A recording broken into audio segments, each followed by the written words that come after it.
Merhaba, ben Fadime. Kanalıma hoş geldiniz. Bugün sizinle bayağı bir zaman önce örmüş olduğum ve sevilen bir bluzumu anlatmak istiyorum. İlk olarak size Selanik örgüsünü anlatmak istiyorum. Birinci sırada bir ters bir düz örerek başlıyoruz. Sonra ufacık bir detay var, onunla devam ediyoruz. Şimdi şuradan şuraya kadar ördüm ama şurada da size hemen şöyle yakından göstererek devam edeceğim. Bir ters bir düz gibi örüyoruz yine, ama şöyle bir farkı var. Bunu ters örüyoruz. Düzümüzü de şöyle daha ne kadar yaklaştırabilirim? Görüyorsunuz. Normalde şuradan alıyoruz ama Selanik'te, yalancı Selanik'te bir alt ilmekten alıyoruz ve düz örüyoruz. Tersi ters, düzü de bir alttan alarak örüyoruz. Hem terste hem düzde aynı işlemi yaparak ilerleyeceğiz. Şu kameraya iyice de yaklaştım. Umarım devirmem buraları. Ve geldik. Son ilmeğimizi de örüyoruz ve dönüyoruz. Döndüğümüzde baştaki ilmeğimizi örmüyoruz. Ve yine tersi ters, düzü de yine bir alt ilmeğin içinden görebiliyoruz değil mi? Geçerek örüyoruz. Çok güzel, çok zevkli bir örnek. Sadece tek bir kusuru var. Alttaki ilmekten aldığımız için iki sırada bir sıraymış gibi gözüküyor ama pofuduk pofuduk olduğu için çok güzel bir örnek. Ben çok seviyorum bunu. Şimdi ben misinalı şişte yalancı Selanik yapmayı öğrenemedim veya normal Selanik yapmayı da öğrenemedim. Öğrenir öğrenmez en sevdiğim örgü olduğu için geçeceğiz efendim bunun yapımını. Şimdi henüz daha bir şey belli değil. Ben birkaç sıra ördükten sonra geleceğim ve size şöyle bakın, lastikle arasındaki fark aslında birazcık belirginleşmeye başladı. Şurada birazcık pofidiklenme var. Kaç sıra sonra çekeyim ben burayı. Aradaki farkı daha net görelim. Lastikten sonraki Selanik'in farkını şu an daha net anlayabiliyoruz. 2, 4, 6 sıra ördüm. 6 sıra gibi gözüküyor ama aslında burası 12 sırada oluşmuş bir örnek. Her türlü kıyafette kullanabilirsiniz. Bu örgüyle, bu Selanik örneğiyle neler olur diyorsanız, neler olmaz ki arkadaşlar. Bebek kıyafetleri yapabilirsiniz. Büyük kıyafetleri, erkek kıyafetleri, kadınlar için yelekler, hırkalar, çoraplar, atkılar, bereler, ne istiyorsanız benim en sevdiğim örneklerden birisidir. Ve galiba her şeyini ördüm. Yani çorap hariç, çorap örmeyi pek beceremiyorum. İki şişle ördüğüm çoraplar var ama çok başarılı olduklarını söyleyemem. Bir gün güzel olduklarında size de gösteririm. Derim ki evet, bu güzel oldu, benim içime sindi. Siz de yapabilirsiniz diye videosunu çekerim ama şu an değil. Şimdi beraberce size anlatmak istediğim bir bluzum var arkadaşlar. Yıllar yıllar önce örmüştüm. Yaklaşık bir 5-6 yıllık bir bluz bu. Şöyle görebiliyor musunuz? Hemen lastiksiz bir şekilde başladım. Buradaki berenin başlangıcı gibi değil. Burada lastiğim vardı. Bunu lastiksiz bir şekilde bir ters bir düz başlayıp aynı şekilde dümdüz çıktıktan sonra reglan şekilde kesmeler yaptım. Görüyorsunuz. Ve bunu istiyorsanız süveter şeklinde de kullanabilirsiniz. Ama ben bu reglan şeklinde kollar kesiminden sonra araya şöyle arttırmalar yaparak bir de boğaz ördüm. Şöyle de bir çok güzel Giydiğimde çok şık duran bir bluz bu. Hemen şöyle katlayarak göstereyim boğaz kısmını. Boğazı da böyle bir bluz. Bunun ölçülerini size vereceğim. Örmek isteyenler örsün. Şu reglan kesiminin de nasıl yapıldığını kısacık anlatacağım size. Zaten çok kolay bir şey arkadaşlar. Görüyorsunuz topu topu şu kadar bir bölümünü kesmişim. Çok net görünüyor burada. Şu kadarcık bir bölümünü kesip daha sonra dümdüz Selanik yapmaya devam etmişim. Ve orada giydiğimde çok güzel bir kol oluyor bu bluzum. Bu bluzu ben ilk ördüğümde 42 bedendim ve bana tam oluyordu. Azıcık bir bolluk oluyordu. Ama şu an daha güzel duruyor üstümde. Bunu ister kısa kollu bir bluzun üzerine, ister uzun kollu bir body'nin üzerine veya gömleğin üzerine veya içerisine hiçbir şey giymeden de direkt olarak giyerek kullanabilirsiniz.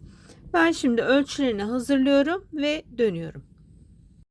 Yandan kesmek için 6 tane ilmek ayırmışım ve kesintilerimi yapmışım. Biz burada küçük bir minyatürünü yaptığımız için 2 tane Selanik'imiz gözüküyor şu an. Ve şuradaki tersimi de alıyorum. Şu an bizim burası kol evi etrafındaki düz giden kenar kısmı olduğunu düşünüyoruz. Ve şurada eksiltme yapmamız lazım arkadaşlar. Bunu da nasıl yaptık? Hemen şuradan bakıyoruz. Burada kesmeler yaparak şöyle 3 tane ilmeği birlikte aldım. Görüyorsunuz 3 ilmeği alıyorum. Tek bir Selanik sayısına ulaşıyorum. İpimi de güzelce kaçırdım şişimden. Topladım. Ve ters örüyorum ve tekrar düz örüyorum. Tersinden de bir sıra ördüğümde daha düzgün bir şekilde gözükecek. Hemen onu da göstereyim. Burada hemen yine Selanik'e başlıyoruz. Düzümüzü Selanik olarak ördük. Tersimizi ters örüyoruz. Düzümüzü alttaki ilmekten alıyoruz.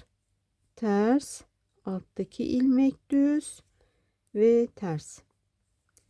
Ve bu sırada yine kesmemizi yapacağız. Şurada görüyorsunuz kesmemiz şu şekilde yana doğru kaydı ve bunlar düz olarak örülüyor ve bu sırada şuradaki 1, 2 ve 3'ü keserek ikinci kesmemizi yapacağız. Kesmemiz de böyleydi arkadaşlar. Ve hemen şuradan da kaç tane kesinti yaptığımızı sayalım.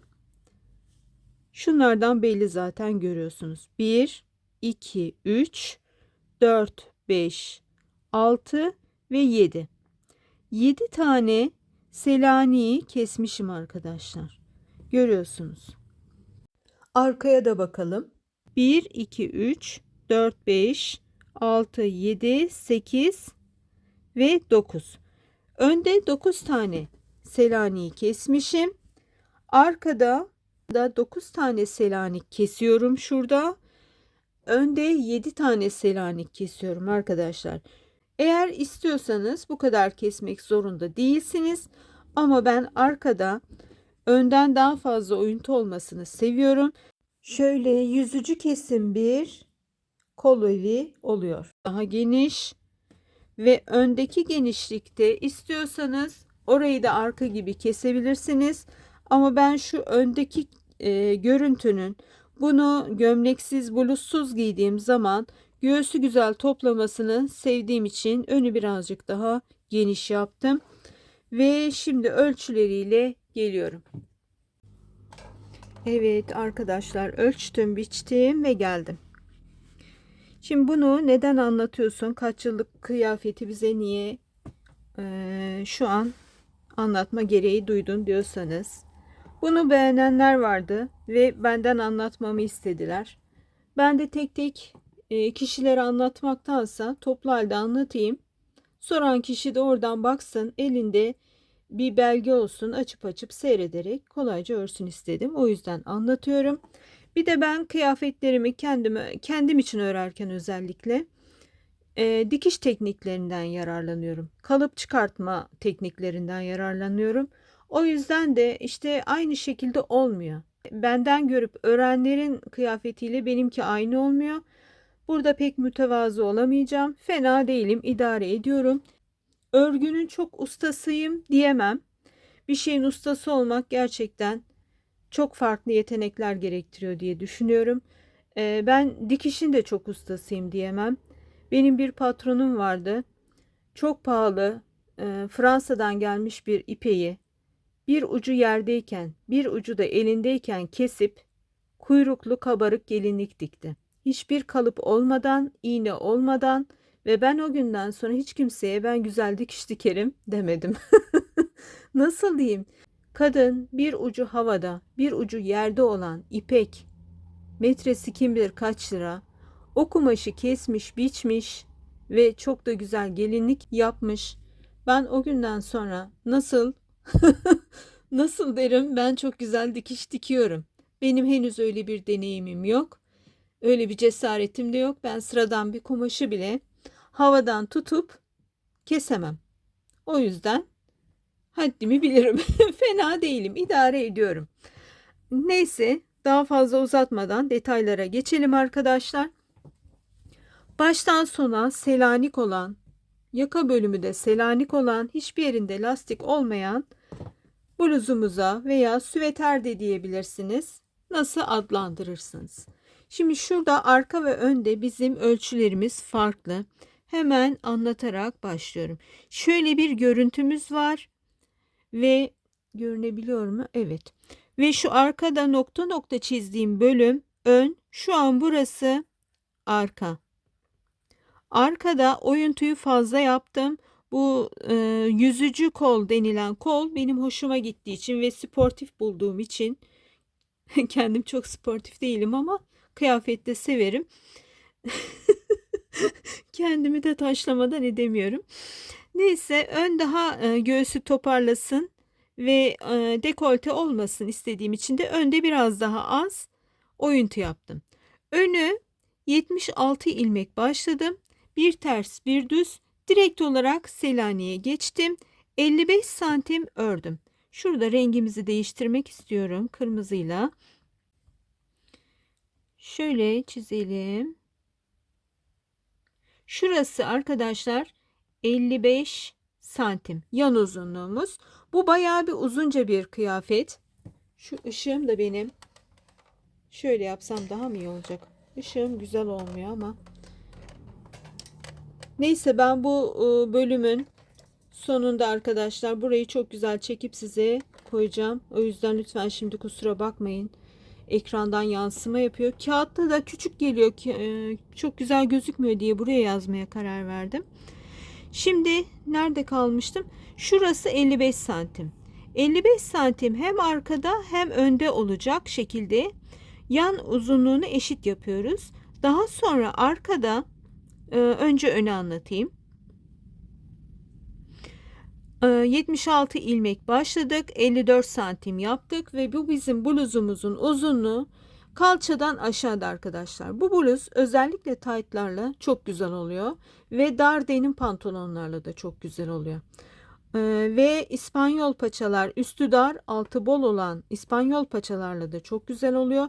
Kumaşla da giyebilirsiniz, etekle de giyebilirsiniz ama özellikle tunik şeklinde olduğu için özellikle dar kesim olan pantolonlarla daha güzel oluyor.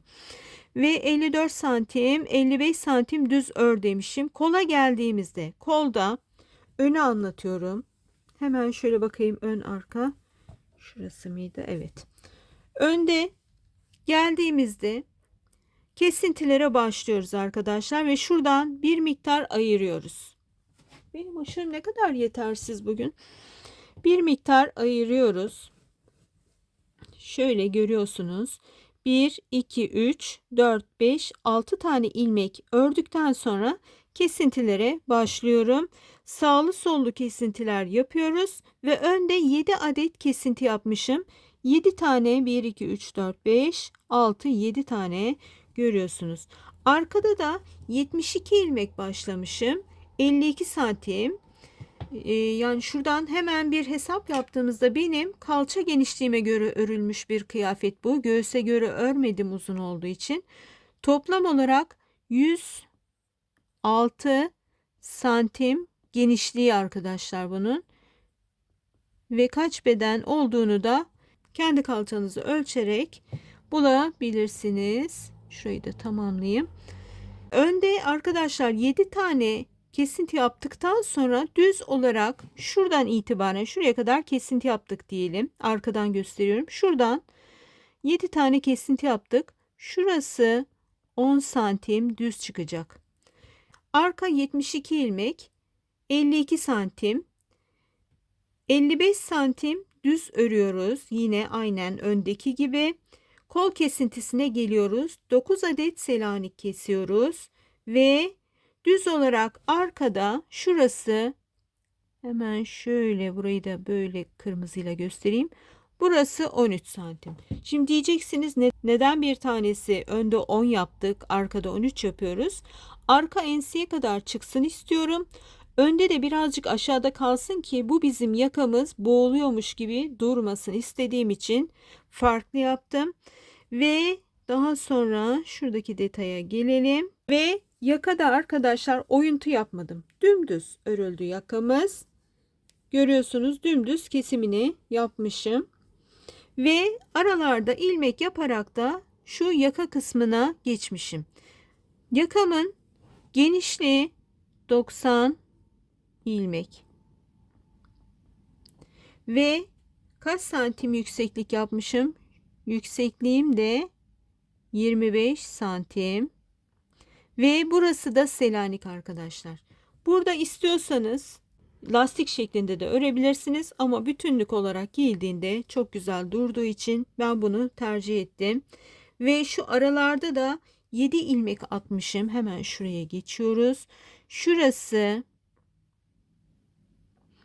7 ilmek. Yani 4 santim. Burası da 7 ilmek, 4 santim. Ve şöyle bakayım neresi kaldı anlatmadığım diye bakıyorum. Eğer istiyorsanız arkadaşlar şunu da belirteyim. Ben şu yakanın şuralarında görüyorsunuz. Şöyle birazcık kamerama oynayacağım. Kusura bakmayın. Şurada görüyorsunuz bir açıklık var. Her iki kolda da var bu. Yakanın daha geniş ve daha bol olması için yaptım ben bunu. Eğer istiyorsanız şuraları kolları bitişik de yapabilirsiniz. Ve böyle de lastiğinizi yani Selanik boğaz kısmını ekleyebilirsiniz. Sadece şuna dikkat etmeniz gerekiyor. Öndeki yaka genişliği ve arkadaki yaka genişliği sizin başınızdan geçebilecek bir genişlikte ise böyle yapın. Değilse de şuraları eklemek zorundasınız veya şuradaki kesintileri daha az yapmak zorundasınız. Benim bu ipim arkadaşlar Himalaya'nın bir ipiydi. %100 yün değil de akrilik karışım bir ip. Keşke bu kadar emek vermişken daha yünlü bir ip bulsaymışım. Fazla yüncü falan bilmiyordum. Ne bulsam alıyordum. Bunu da çok beğenerek almıştım. Hatta abartıp böyle torba torba aldığım için bayağı bir şeyler ördüm. Bundan bir bluzum daha var. Eğer onu da bir gün bu güzelmiş bunu anlat diyen biri çıkarsa onu da bir video şeklinde anlatacağım. Ama çok kullanışlı bir bluz. Hem kılık kıyafetin üstüne gömlek de bluzdu. Hem de kabanın, ceketin, kot montların içine deri montla da çok güzel oluyor. Çok güzel. Renginden ötürü de çok sevdiğim bir bluz oldu. Hemen tartıp geliyorum. Ne kadar gram ip gitmiş. Evet, ışığımın ayarını biraz geç buldum ama sonunda buldum. Bu güzelliği 450 gram ip kullanarak örmüşüm. Dediğim gibi %100 yün değil, akrilik karışımlı bir ipti. Himalaya'nın bir ipiydi ama hangi cins bir ipti hatırlamıyorum. Tek hatırladığım büyük boy bir ipti. ihraç fazlası diye satılan bir yerden aldım ama 4 numara şiş ile ördüm. Hemen açarak şuraya da detaylarını şöyle göstermek istiyorum. Yaklaştırayım birazcık da. Dilerim işinize yarayan, hoşunuza giden bir model olmuştur. Çok teşekkür ediyorum. Hoşça kalın.